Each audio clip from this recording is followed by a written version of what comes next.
Early versions of my chocolate cherry ice cream turned out like this, icy and hard as a rock.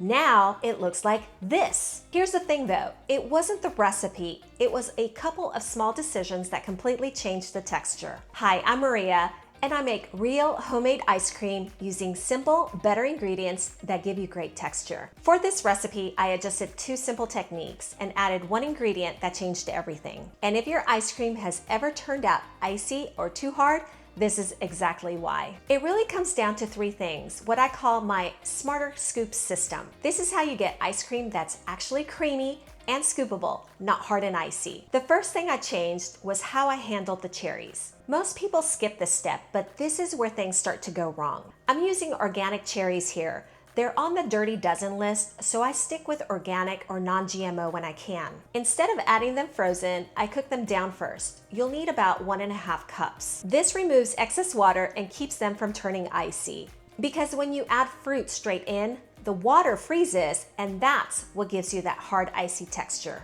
Add 2 tablespoons allulose and a squeeze of lemon juice.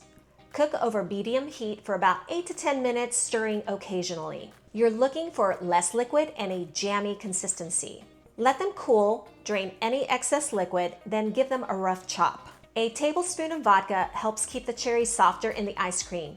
If you prefer not to use alcohol, you can just leave it out. The second change is how I build the chocolate base. Now the question you're probably thinking is, does blooming the cocoa really matter? Yes, it does.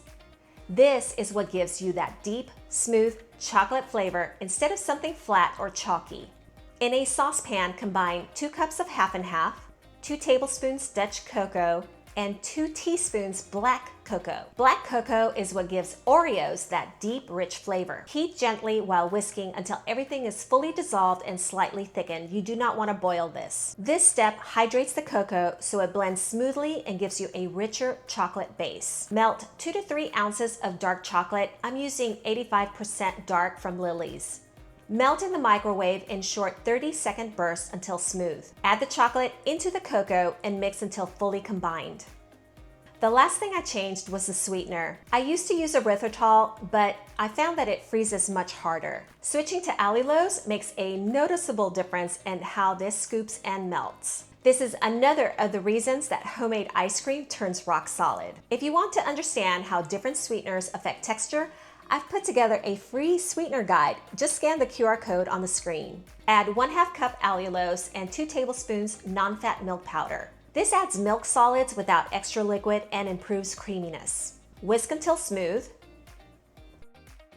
Then add vanilla, and if you'd like, a tablespoon of vodka.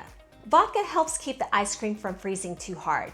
You can leave it out if you prefer, just keep in mind the texture will be a little firmer and not quite as scoopable. I'll include alternatives in the recipe below. Finally, add 1 cup heavy cream and mix until fully combined. You'll want to chill the base for at least 2 hours, preferably more. And don't skip this. This is where the chocolate flavor fully develops and everything comes together.